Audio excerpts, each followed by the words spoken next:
Si tu prends les deux façons de comprendre, mais comme c'est très très bref, c'est un éclair comme ça qui est arrivé, tu prends les deux présentations, les deux approches que tu as montrées là ce soir, tu les mets ensemble, tu es dans Tiferet Israël du Maharal.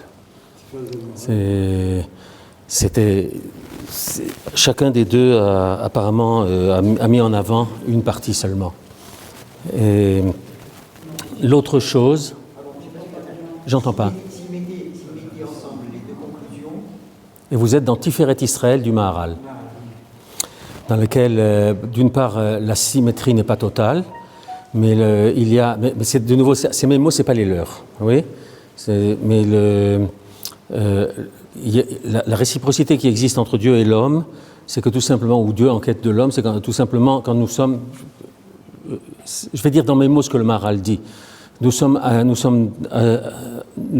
au bout du tuyau qui vient depuis chez Akadosh Baruch Hu vers nous, et nous avons la main sur le robinet. Quand nous accomplissons les mitzvot, et c'est ça l'étonnement du Maharal en disant des actes pas tellement concrets, en quoi peuvent-ils être divins? On mange quelque chose, on boit quelque chose, on fait quelque chose avec la main. Et en fait, quand on fait une mitzvah, on ouvre le robinet, et tout l'infini, toute la puissance d'Akadosh Baruch Hu et tout le shefa, alors peut se déverser dans le monde. Nous sommes les associés d'Akadosh Baruch Hu. C'est-à-dire qu'on ne regarde pas Akadosh Baruch Hu dans les yeux, mais on est associé avec lui pour faire quelque chose. C'est dans ce sens. Et si on regarde dans le Beth Amikdash, le Beth Amikdash est construit, et le travail que nous faisons, le service divin que nous faisons dans le Beth Amikdash, on voit qu'il y a une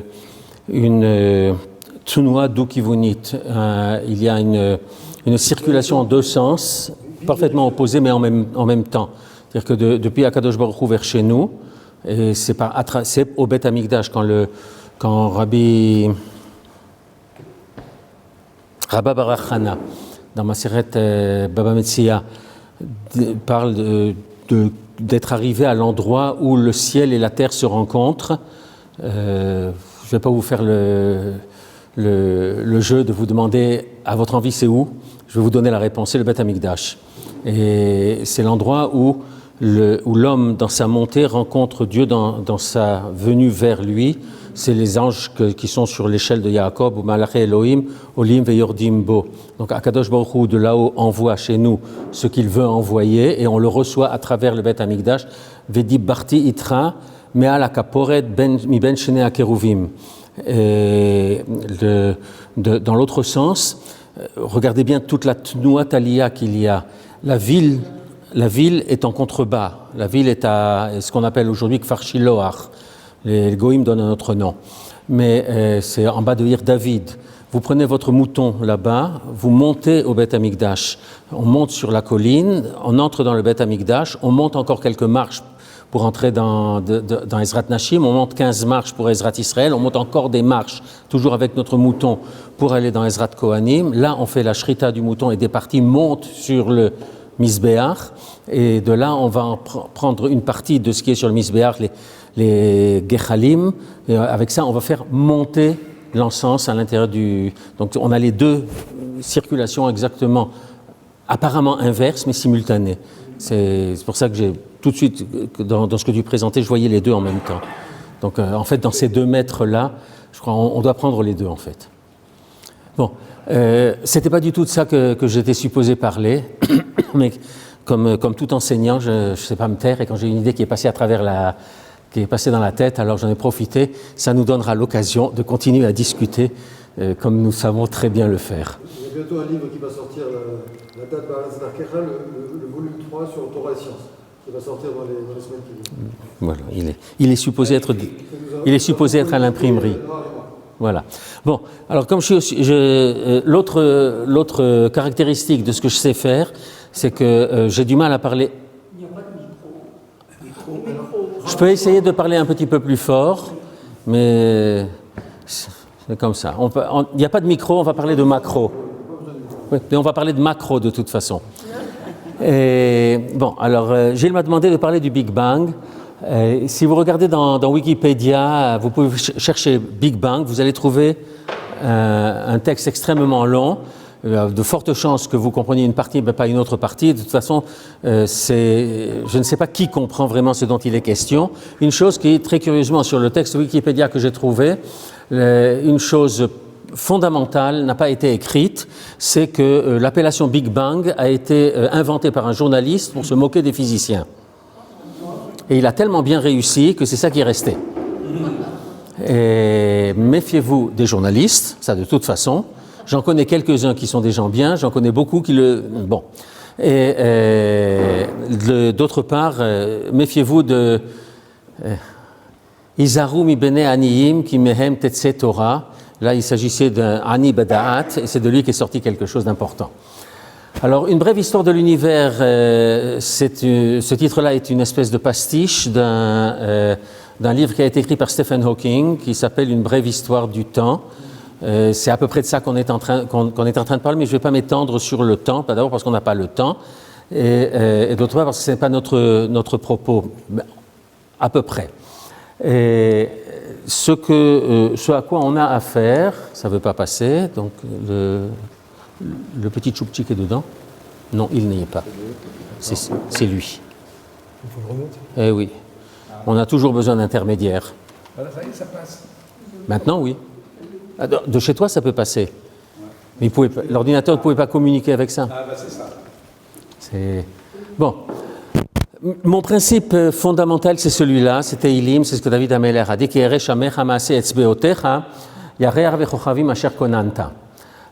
Faites bien attention qu'il y a marqué c'est l'œuvre que je verrai tes cieux, l'œuvre de tes doigts. D'habitude, on pense à un autre verset qui parle de Maaseh Yadecha, de l'œuvre de tes mains. Or là, il est question de l'œuvre de tes doigts. Il y a une différence fondamentale. Et les Chachamim, je crois que celui qui en parle le mieux, c'est le Malbim, dit la différence, c'est que quand tu dis Maaseh Yadecha, c'est un peu grossier comme action. C'est toute la main d'un seul coup, donc c'est pas très précis. Alors que Maaseh Etzbeotecha, il y a là une précision dans ce que tu as fait. Et donc,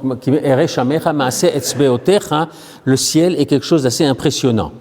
Ce que je vais vous raconter, vous comprendrez très rapidement pourquoi ça a donné des boutons aux soviétiques. Toutes ces choses-là sont apparues dans le monde au tout début de l'époque de l'Union soviétique et ça leur était parfaitement insupportable.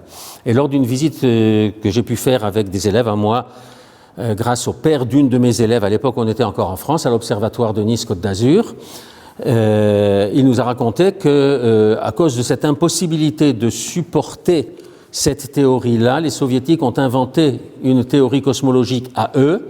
Et tenez-vous bien, on a fini par trouver dans le cosmos des objets qui correspondaient à cette théorie-là.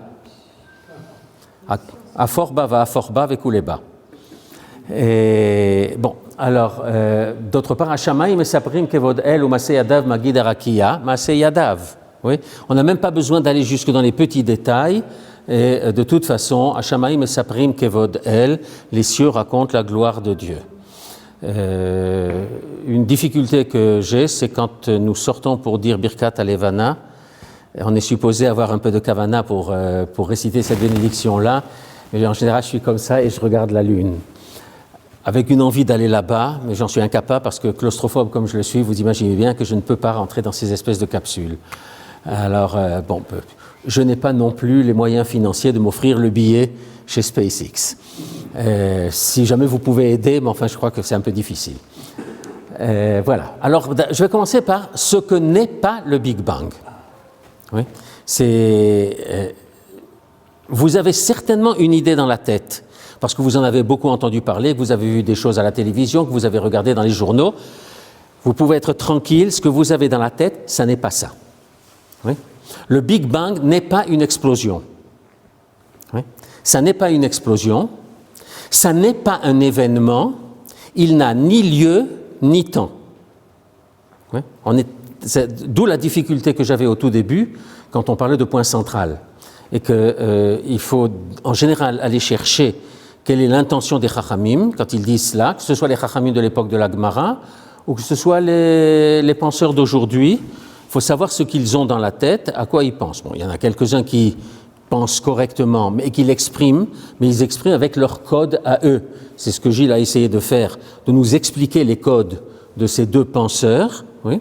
Et dans la Gemara, c'est encore plus difficile parce que nous en sommes encore plus loin et que leurs codes pour énoncer des choses abstraites sont dits par des notions très concrètes et il faut les traduire. C'est pour ça que pour 2 lignes de Gemara, vous aurez droit à un shiur de 3 heures. Mais le Big Bang n'est pas une explosion, ça n'est pas un événement parce qu'il n'a ni lieu ni temps. On est très loin donc de l'espace-temps que la théorie de la relativité nous décrit. Alors, de quoi parle-t-on? Eh bien, on va regarder un peu à travers des diagrammes. En imaginant que le Big Bang est là, d'ailleurs c'est marqué Big Bang, si c'est marqué c'est que ça doit être là, oui, dans le diagramme. Mais faites bien attention qu'il est représenté par une espèce de tache diffuse. Ensuite, on a ici une espèce d'échelle de temps. On arrive à 10 puissance moins 37 secondes, c'est-à-dire 0,36 zéros et un 1 à la 37e place. Oui? C'est un temps que certains appelleraient infinitésimal. Dans cette période-là, premièrement, toute la physique que l'on connaît aujourd'hui est inutile, elle ne marche pas. Elle ne correspond à rien.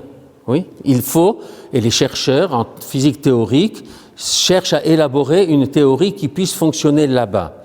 Pour ceux à qui ces mots vont dire un petit peu quelque chose, là-bas, la théorie de la relativité générale ne fonctionne plus. C'est très bizarre que je dis « elle ne fonctionne plus », qui est une expression qu'on devrait utiliser au futur, mais là, on est en train de regarder dans le passé. C'est-à-dire qu'en deçà de 10 puissance moins 37 secondes, que l'on appelle le temps de Planck, Planck était un physicien début du XXe siècle, et dans ce temps de Planck, la théorie de la relativité générale, qui est la base de toute la cosmologie qu'on connaît aujourd'hui, ne fonctionne pas.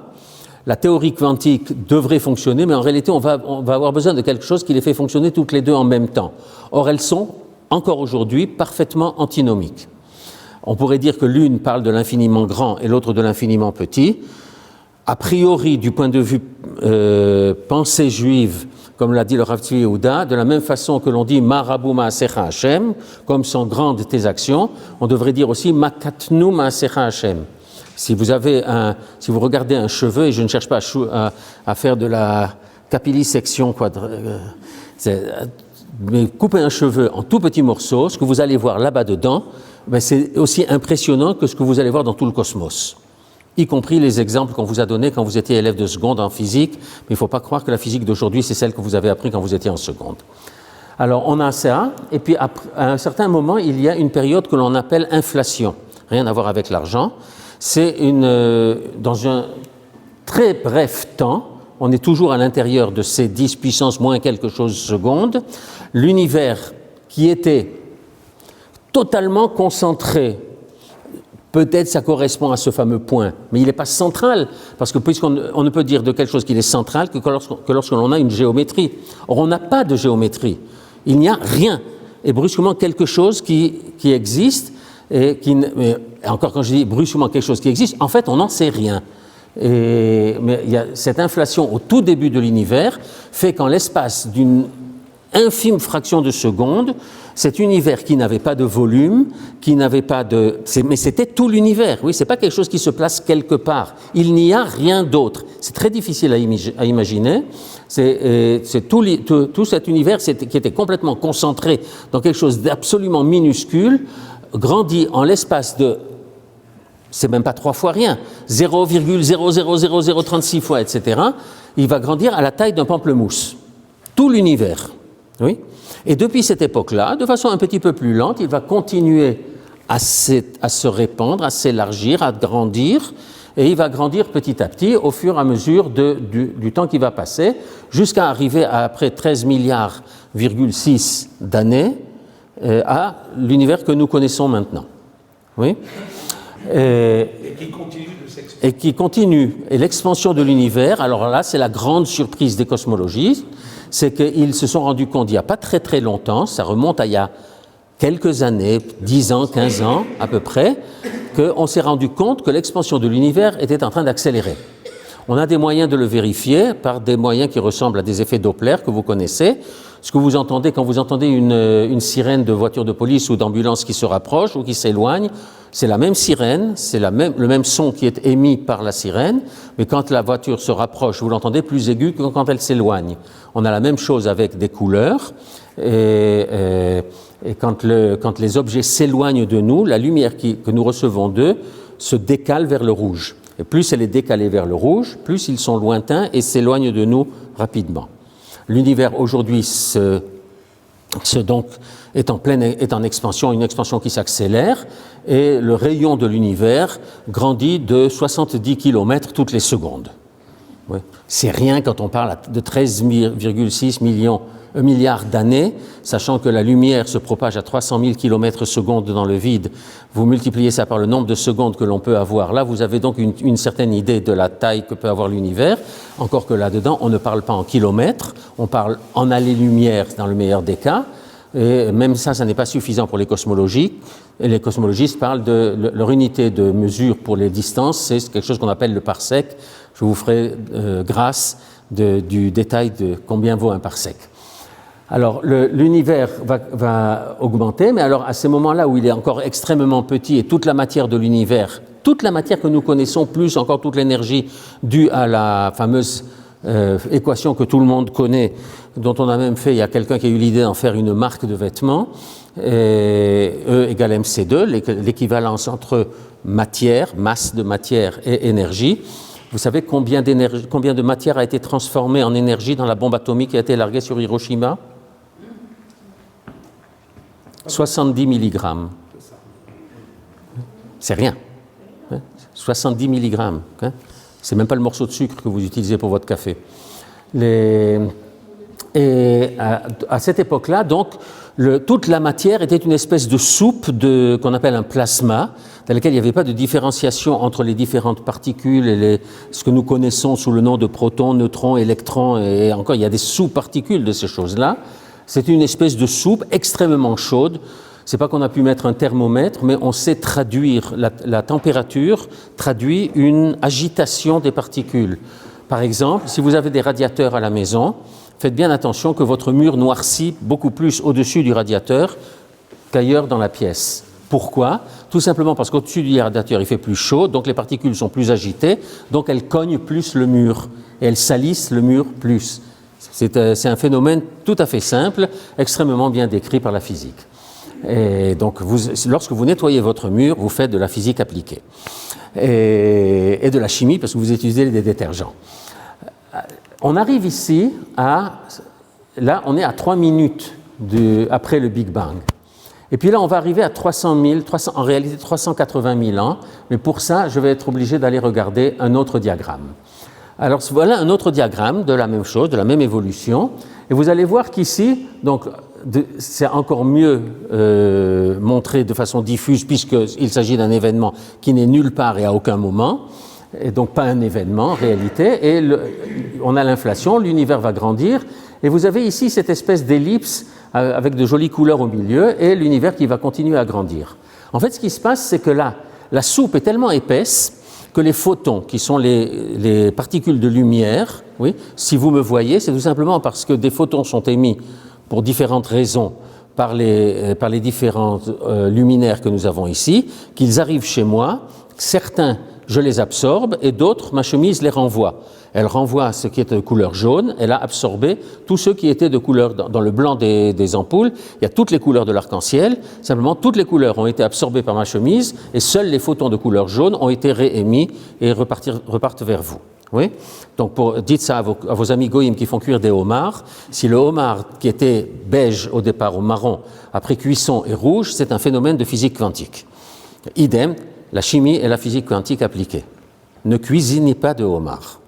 Oui, et ça se fait pas. Et puis parler de cuisiner un homard dans une synagogue quand même. Écoute, je peux vous donner aussi des explications comment cuisiner le lapin et encore d'autres choses, toutes choses que je n'ai jamais mangées, mais il y a les connaissances théoriques et les... D'après Gurfinkel, le homard, c'est nous. Ah, c'est bien ça. C'est pas faux. Et en particulier du point de vue de Arafat. Le diagramme que vous avez là, oui, pardon, dans cette soupe de ce plasma extrêmement chaud, des millions de degrés, les photons ne peuvent pas passer. Parce qu'un photon peut être émis par quelque chose, comme il a été émis ici par les différents dispositifs que l'on a, mais ils sont immédiatement absorbés parce que tout est tellement dense qu'ils n'ont pas la possibilité de partir. C'est exactement ce qu'on a avec la lumière du soleil. Oui. Combien de temps met la lumière du soleil pour parvenir à nous ? 8 minutes. Oui. Depuis la surface du soleil, elle met 8 minutes pour nous arriver. Un photon qui vient du cœur du soleil, combien de temps ça lui prend pour arriver à la surface ? 6 millions d'années. Pourquoi ? Tout simplement parce que c'est tellement dense là-bas à l'intérieur, il est constamment réabsorbé, réémis, et son trajet, donc dans la mesure où on peut parler de trajet, son trajet est extrêmement perturbé. Oui. Quand nous parlons de ce genre de choses-là, l'intuition quotidienne que vous avez ne marche pas. Oui, on doit penser autrement. Toujours est-il qu'il y a quand même quelque chose qui est émis depuis cette période-là, et ce qui est émis, ce sont des choses que Einstein a prédites dans ses articles fondamentaux des années 1905, 1915, 1920 et après, ce sont des ondes gravitationnelles. C'est-à-dire que un peu comme quand vous jetez une pierre dans un bassin d'eau, vous voyez des ondes qui se font. La présence d'une masse en mouvement déforme l'espace-temps et provoque des ondes dans l'espace-temps. On a réussi pour la première fois, il y a une dizaine d'années ou un peu moins, à les capter. À capter des ondes gravitationnelles avec des instruments. Il y en a 2 aux États-Unis et 1 en Italie. Ils s'appellent Virgo et LIGO. Vous avez là 2 bras de 4 km qui captent de la lumière qui a été émise extrêmement loin il y a extrêmement longtemps. Mais pour pouvoir amplifier le signal, alors il y a des espèces de miroirs qui fait que la lumière elle rencontre un miroir qui est en biais. Une partie est réémise dans ce sens, une partie s'en va à angle droit et revient après grâce à des miroirs. Elles font ça énormément de fois et se recombinent. Et suivant la façon dont ça se recombine, on sait si les 2 ont suivi le même trajet, elles se recombinent bien. Si une onde gravitationnelle est passée par là, il y en a une qui a été déformée et la recombinaison ne se fait pas. Et c'est comme ça qu'on a réussi à capter des ondes gravitationnelles. Pour l'instant, essentiellement de coalescence de 2 étoiles à neutrons. On a réussi avec une étoile à neutrons et un trou noir à trouver des ondes comme ça. Pour la coalescence de 2 trous noirs, on n'a pas encore trouvé, mais ça viendra.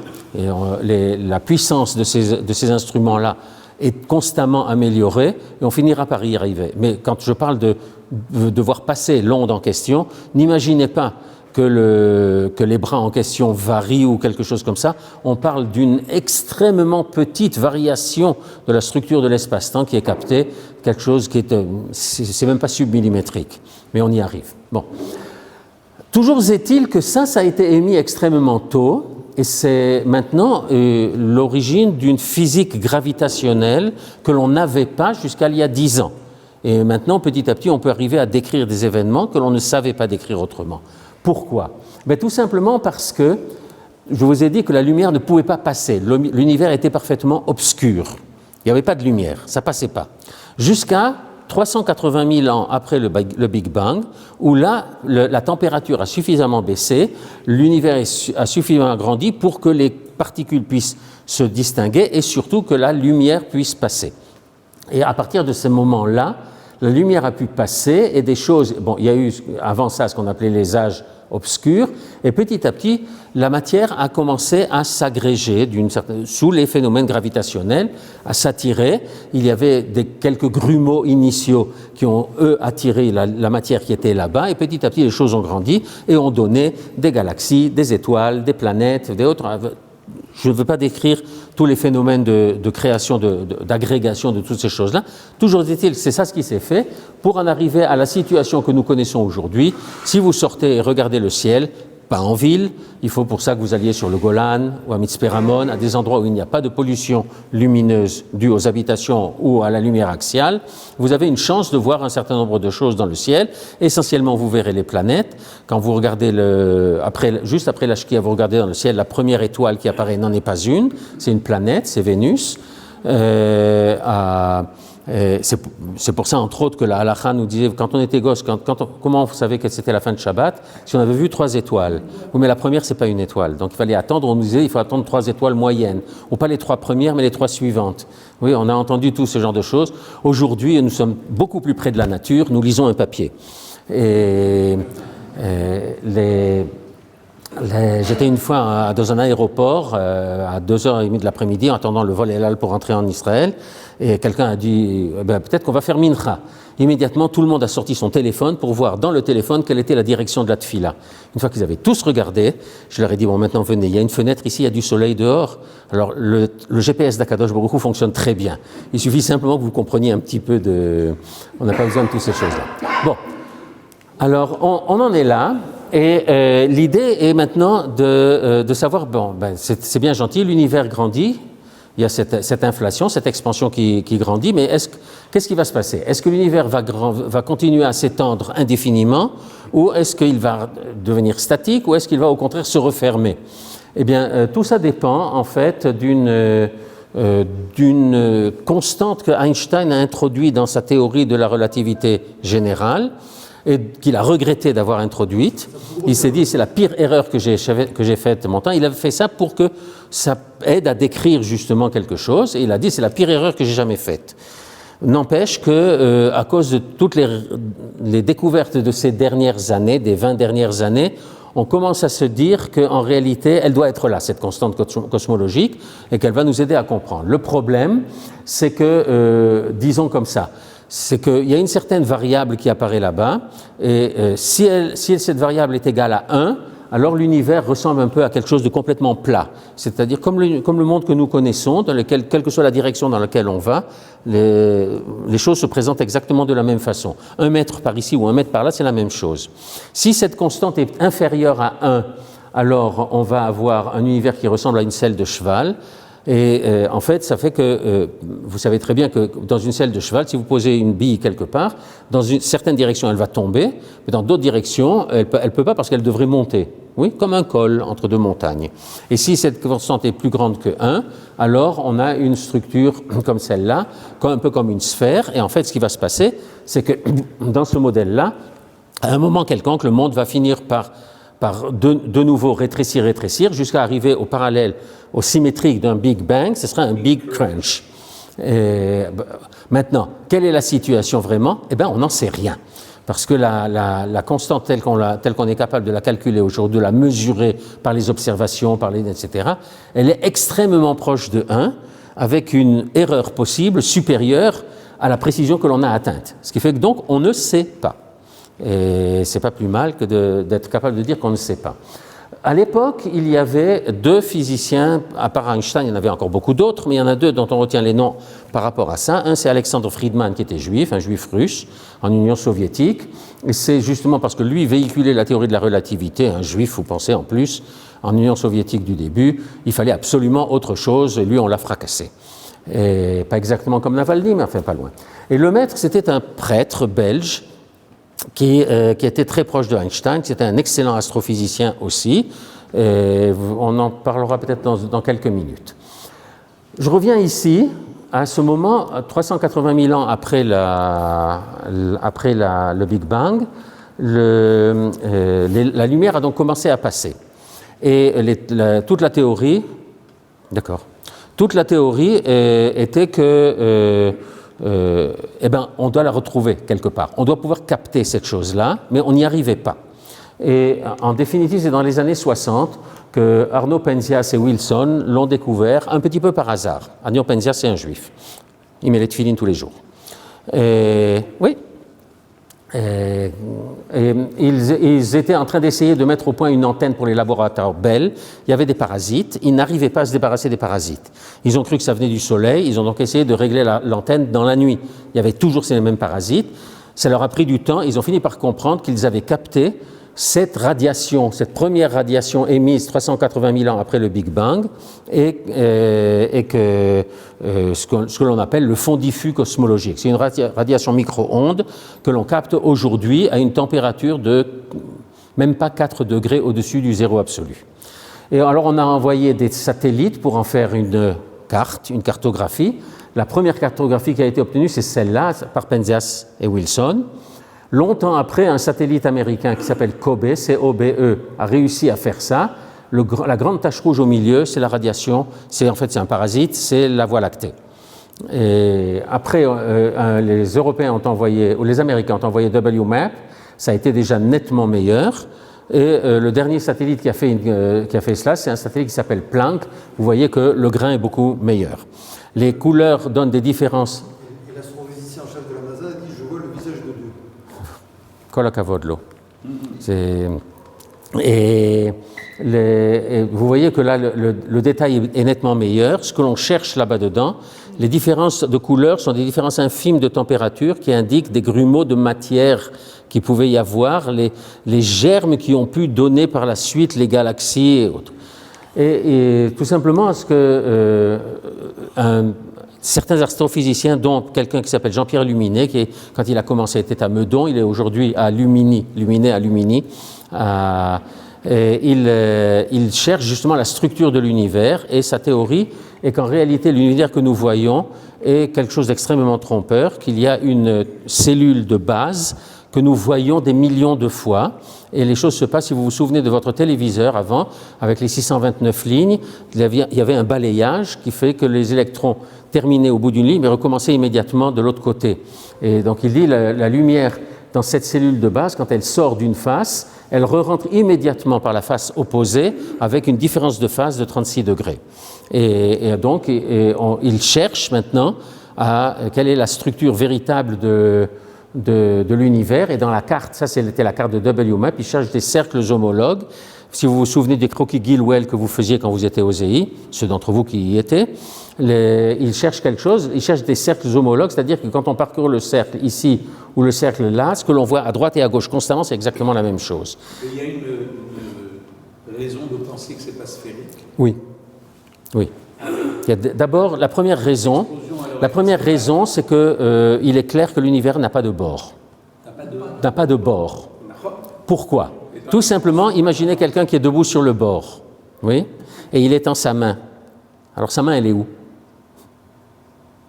Ok? Mais c'est pas évident. Non, mais pourquoi cette explosion allait dans un sens? Ça, c'est un des principes de la physique, c'est de penser que, a priori, l'univers est supposé être homogène et isotrope. C'est-à-dire que c'est la même chose dans toutes les directions. Et la physique a pour principe, le principe de simplicité, c'est que quand tu as plusieurs possibilités, la plus simple doit être la meilleure. Et donc, c'est pour ça qu'on en est là. Le rasoir d'Occam. Le Rasoir de Occam. Moyen d'avoir pas connaître. Non, les rasoirs, je ne sais pas ce que c'est. Non, honnêtement, je ne sais pas. Alors, c'est ça que Luminet cherche, et c'est lui. Et donc, ça, c'est une possibilité de structure de l'univers dans la mesure où il aurait trouvé deux cercles homologues. Alors, à ce moment-là, on colle des choses. Et ça veut dire que l'univers que l'on voit, ça pourrait être quelque chose comme ça, avec une cellule de base qui est un dodécaèdre. Un dodécaèdre, c'est un volume qui a 12 faces. Oui. Et en réalité, ce que vous avez beaucoup de dodécaèdres, c'est toujours la même Terre que vous voyez. Et il est très possible qu'une galaxie que vous voyez là à 2 millions d'années-lumière et une que vous voyez là à 10 millions d'années-lumière, c'est en réalité la même, mais à deux périodes différentes de son évolution. Et la lumière a pris des chemins différents pour arriver jusqu'à nous. C'est ça qu'il cherche. Oui. Et en réalité, donc, ce qu'il cherche à démontrer, c'est que l'univers est fini, oui, au sens des physiciens, ce qui est exactement ce que le Maharal dit. Simplement, le Maharal le dit, et pas pour les raisons que eux disent. Le Maharal dit tout simplement, l'univers, je reviens à ce que tu as raconté, l'univers est créé, donc il ne peut pas être infini parce que seul Dieu est infini. Une démonstration simple, ce qu'on appelle une démonstration par l'absurde, et en fait, ce que Luminet est en train de chercher, c'est exactement ce que le Maharal dit, seulement il le cherche. Il est forcément fini puisqu'il est en expansion. S'il était infini, il pourrait s'expandre nulle part.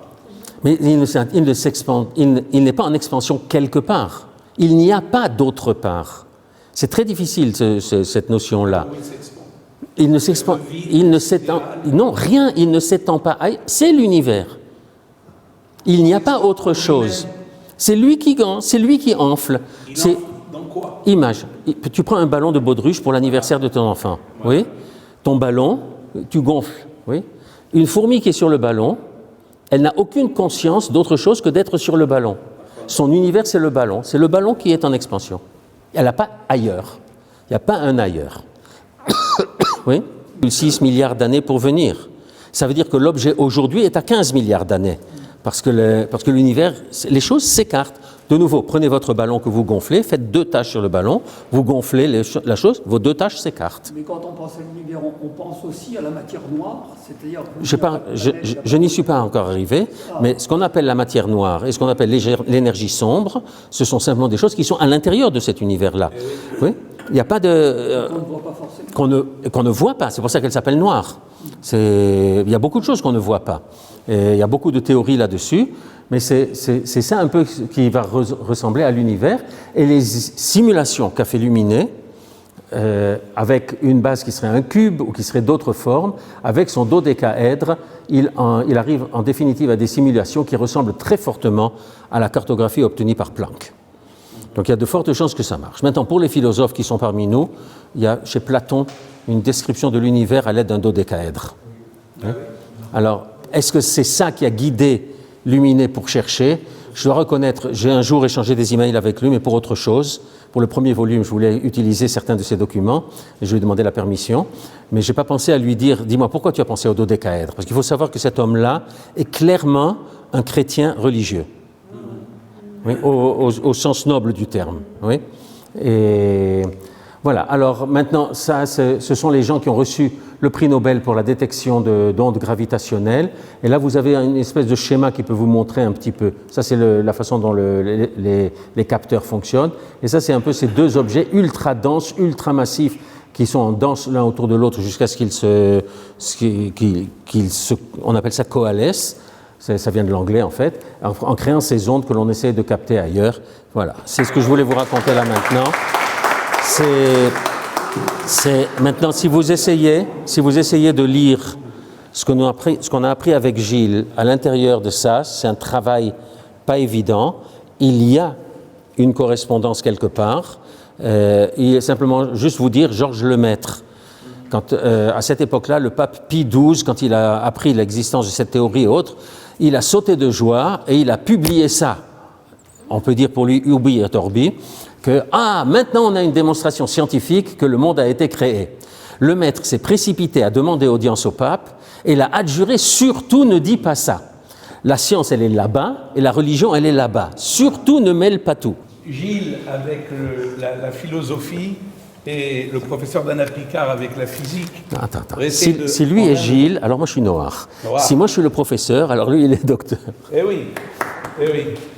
Réunir les 2 choses vraiment d'une phrase qui est citée par Manitou. Je l'ai entendu de sa bouche. Il était venu nous voir à la synagogue de Saulny à Paris. Et j'ai fait la marche avec lui. Il m'avait donné ce chidouche qui était extraordinaire, qui résume vraiment vos 2 interventions.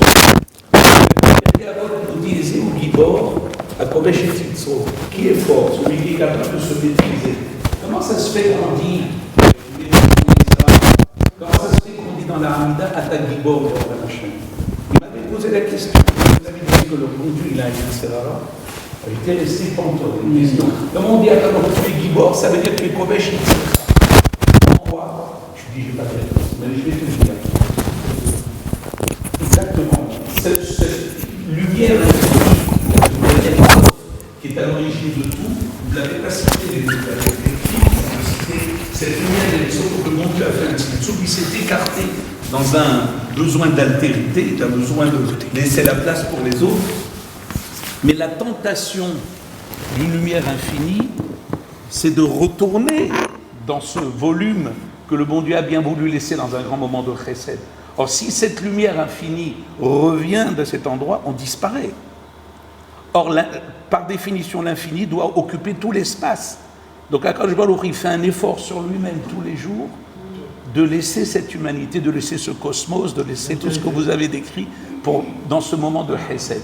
Ata Gibor, de ne pas laisser ce Or En Sof revenir dans le... Alors, merci à vous. Merci.